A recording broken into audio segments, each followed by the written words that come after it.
Hi there and welcome back to the channel. In today's video we are taking a look at the Saltire Trail, one of the 3 tourist trails which run through East Lothian. The Saltire Trail runs from East Lothian to Tranent. This is part 1, starting from East Lothian, looking at interesting and historic sites as far as East Fortune.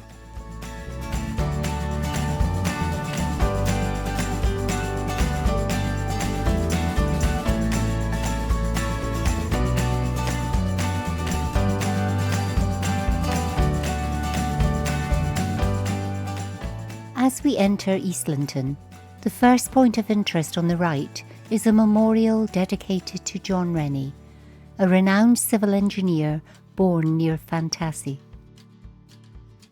Rennie's impressive contributions to canals, aqueducts, bridges and dockyards established him as one of the greatest engineers of his time.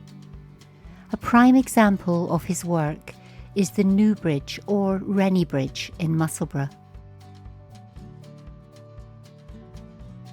He also played a key role in constructing the first Waterloo Bridge, which once spanned the Thames in London. Not far from here stands the Fantasy Ducat, a structure dating back to the 1500s. While it shares many characteristics with the traditional Scottish beehive ducats, it is uniquely topped with a south-facing slope, allowing birds to access the nest boxes. The Fantasy Ducat is named after the Fantasy estate on which it stands. Not too far from the Ducat is the Preston Mill, a historic water mill located on the banks of the River Tyne.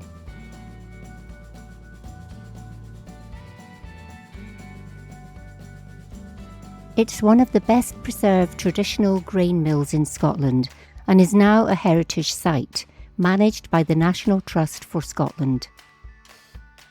For centuries, the mill worked steadily beside the River Tyne. Water from the river flowed through a channel and turned a great wooden wheel, powering the machinery inside. Farmers from surrounding countryside brought their grain here, and the millstone ground it into flour and oatmeal that fed local communities. On the west side of the mill building are several inscriptions showing the levels of a series of floods that afflicted the mill during the 1900s. During the worst of these in 1948, the water of the River Tyne rose to above the upper floor of the mill building. Preston Mill gained wider fame after appearing in the TV series Highlander.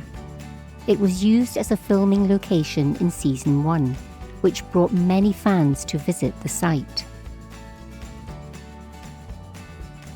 The next point of interest is the Old Tyne Bridge.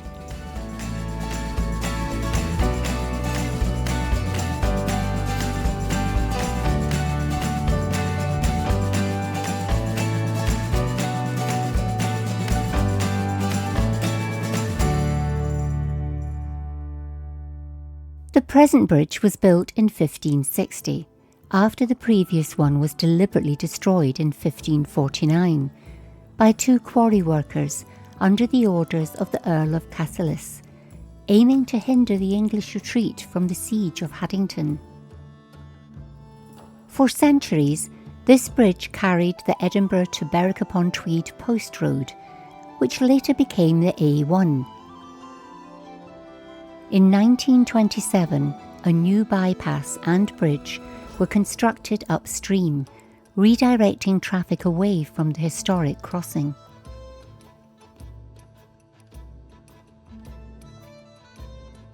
As we turn right into the High Street, we continue towards the village square. On the right, we find the square fountain. The cast-iron fluted basin is flanked by 4 figures of young boys with pouring urns. A fluted shaft emerges from a smaller basin into which lion masks spout water. The finial consists of 3 lamps.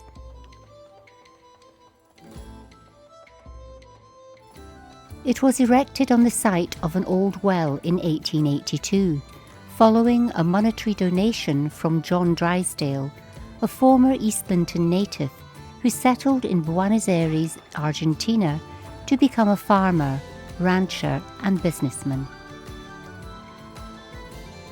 Behind the fountain is the clock tower, located in the former St Andrew's Free Church of Scotland. The clock is known as Jessie and was installed to celebrate Queen Victoria's Golden Jubilee.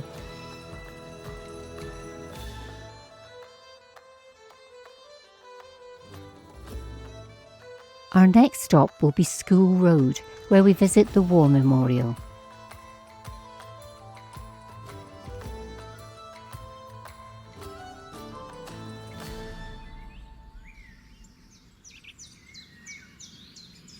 The memorial was erected in 1920 and honours the men who fell in the 2 Great Wars. It consists of an obelisk on a pedestal and base, with separate World War I and World War II tablets.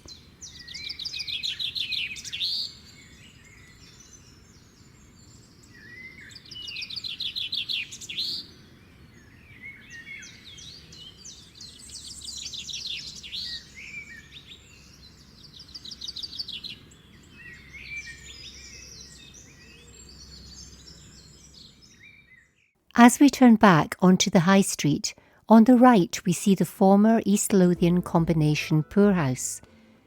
The poorhouse was built in 1864 to cover 15 parishes in the area. In a census in 1881, the poorhouse had 51 residents and 5 staff. After 1930, the poorhouse became the Preston Kirk Home Poor Law Institute. By 1946, it had 72 beds in 3 female and 4 male dormitories. The building is now the East Lothian Library and Linton Day Care Centre. Back on the High Street, there is a small memorial garden. There is a memorial to John Mackintosh, a Labour MP for the area, from 1966 to February 1974 and October 1974, until his death in 1978. There is also a memorial tree to the New York firefighters who perished during the attack on the Twin Towers. The tree was planted by the firefighters of East Lothian on the 11th of September 2002, the first year's anniversary of the tragedy.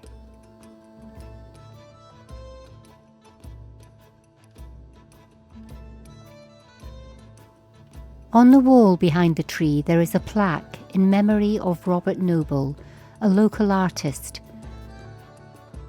Robert was famous for his paintings of the local area.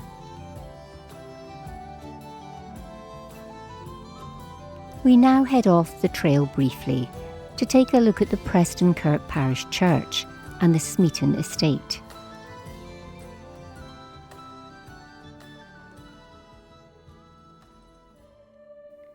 The original church is said to have been founded by St Baldred of Tyningham, also known as St Baldred of the Baths, in the 6th century.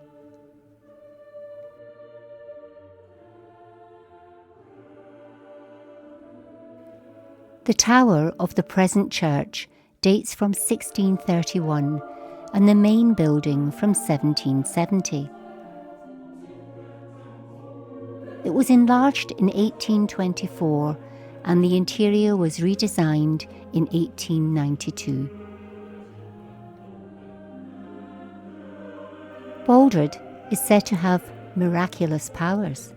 On his death, his body magically became 3 bodies, allowing his 3 congregations of Oldham, Preston Kirk and Tyningham to have the honour of burying him. The church also contains the burial vault of the Smeaton Hepburn family.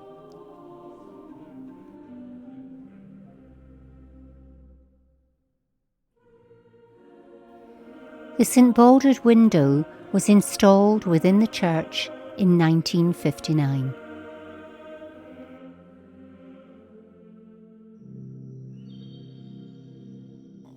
As we leave the church, we turn left and head out of East Lothian towards the Smeaton Estate, Gardens and Nurseries.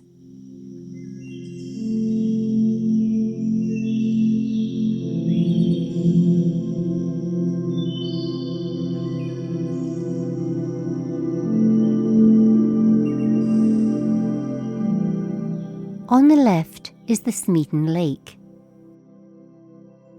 It is one of the few bodies of water in Scotland referred to as a lake rather than a loch. In the winter months, the lake was used for curling competitions and continued to do so until 1982. Created in 1820, the lake is surrounded by a circular walkway, offering scenic views and a tranquil environment for visitors. The then landowner, Sir Thomas Hepburn, excavated the lake and started to plant unusual trees from around the world. The Gray family who bought the estate in the 1930s continued on with his work.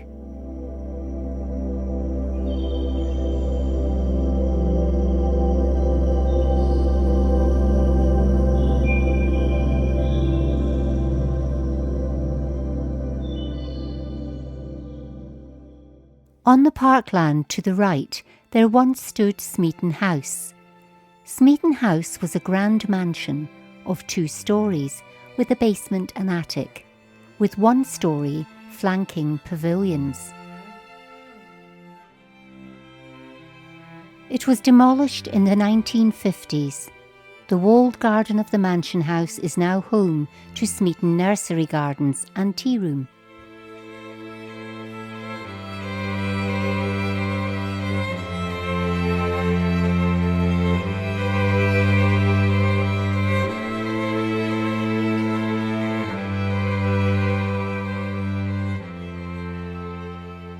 The Smeaton Nursery Gardens and Tea Room is a charming garden centre nestled within a 2-acre Victorian walled garden of the old house. Managed by a team with over 50 years of horticultural experience, the nursery offers a diverse selection of plants, including trees, shrubs, fruit trees, herbaceous perennials, conifers, climbers, seasonal bedding plants and bulbs. Visitors can enjoy a Victorian-style tea room situated within a historic glass house overlooking the gardens. The tea room serves a variety of freshly prepared lunches, snacks and homemade cakes. We now head back into East Lothian to rejoin the Saltire Trail, to have a look at a bit of an oddity.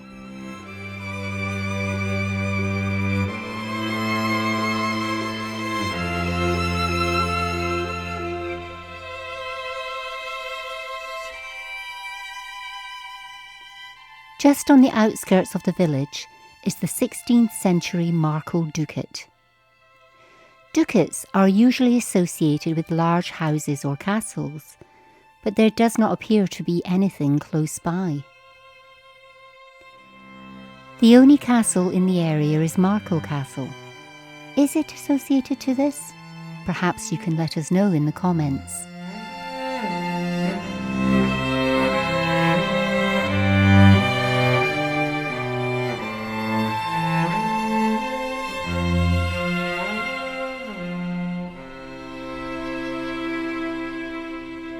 Just to the left of the Saltire Trail are the ruins of Markel Castle. The castle sits next to the former fishing ponds of Markel Fisheries.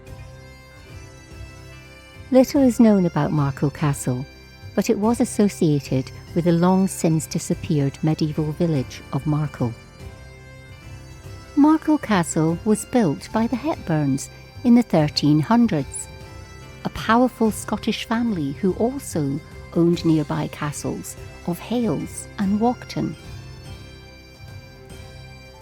On the 17th of May, 1544, the English, led by Lord Hertford's forces, burned Markel Castle during an aggressive campaign to force the Scots into agreeing the marriage of the young Mary Queen of Scots to King Henry VIII's son, the future King Edward VI of England. This campaign was to ensure the Scots did not make an alliance with the old enemy France. The campaign was later referred to as the Wars of the Rough Wooing. Markel is left a ruin, whilst the Hepburns retreat and concentrate their forces at Hales and Walkton Castle. Our next stop on the Saltire Trail is the former East Fortune Hospital, but it is a wee bit of a drive.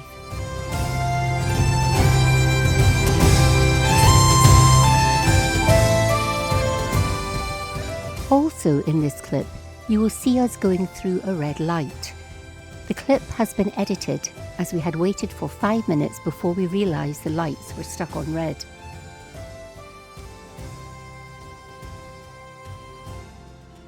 To the left is the former East Fortune Hospital. The history of East Fortune Hospital dates back to World War I. On the 2nd of April 1916, 2 German Zeppelin airships made a silent passage over the North Sea. They flew over Edinburgh and inflicted the first ever air raid on Scotland. 24 bombs fell in the capital city, killing 13 people and injuring a further 24. At the time, Scotland lacked an attack warning system or even adequate air defence. In the wake of the attack, plans were made for an air raid warning system, as well as air defences including airfields. One of these airfields was located in East Fortune, a small village nestled in the hills just outside Edinburgh. In the fall of 1916, construction began on the hangars to house Royal Navy airships, and by 1918 there were 6 airships stationed at East Fortune. RNAS East Fortune had a complement of 32 officers and 580 men. There were also a sizable force of airplanes housed in the canvas hangars. Royal Navy pilots were also trained here, and it was used as a depot for machines normally based on warships. In 1919, an airship leaving East Fortune became the first to cross the Atlantic when it landed in Manola, New York. A commemorative plaque, originally located near the entrance of the hospital, can now be found near the canteen at the Museum of Flight. Shortly after the success of the record-breaking crossing of the Atlantic, came the unexpected announcement that East Fortune Base would be closed and the 3 airship hangars would be demolished. As tuberculosis swept through Scotland, it was decided that a sanatorium would be needed to combat the bacterial infection. In July 1921, the site and buildings were purchased by the Joint Sanatorium Board for £70,000. At the outbreak of World War II, RAF East Fortune was brought back into service as a training ground before seeing increased action. Its access to the North Sea proved important. Patients from the hospital were transferred to Bangor Hospital in West Lothian and remained there throughout the war. Originally, it was used as a satellite airfield for nearby RAF Drem. However, it was subsequently decided to develop RAF East Fortune as a night fighter operational training unit. So on the 4th of June 1941, number 60 OTU arrived from RAF Lincolnfield. There were a total of 83 airmen lost on training missions from RAF East Fortune, along with 53 aircraft. Many of the airmen who died flying from the airfield were buried at St Martin's New Burial Ground in Haddington. Number 132 Operational Training Unit disbanded on the 15th of May 1946, and the site was returned to the Sanatorium Board. In 1949, the Tuberculosis Hospital returned to East Fortune, where it was redecorated and reopened in April of that year. While those with tuberculosis would mostly spend years at East Fortune Hospital, in 1943 the drug streptomycin was isolated, and it was discovered that it would treat a number of infectious diseases, in particular tuberculosis. In 1949, the first human trial of streptomycin against tuberculosis was carried out, and it was found to cure patients.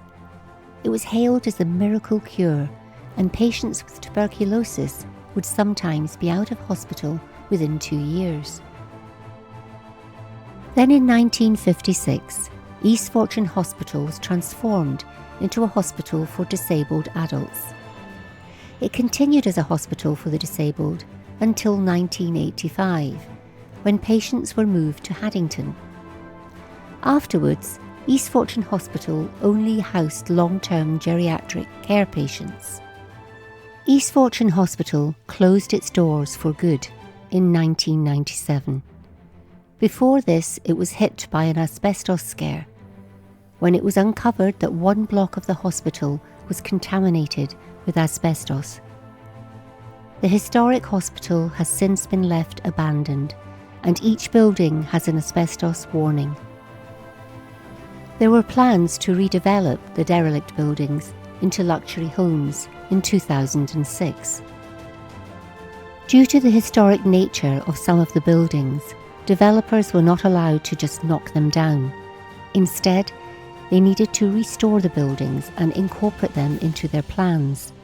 The plans would be denied by council chiefs, who said that the plans had failed to safeguard the listed buildings. That's it for part 1. Join us next time as we continue our trip through East Lothian along the Saltire Trail. Once again, thanks for watching, and don't forget to subscribe to our channel. Like, share and comment on the video. It is very much appreciated. See you next time, and bye for now.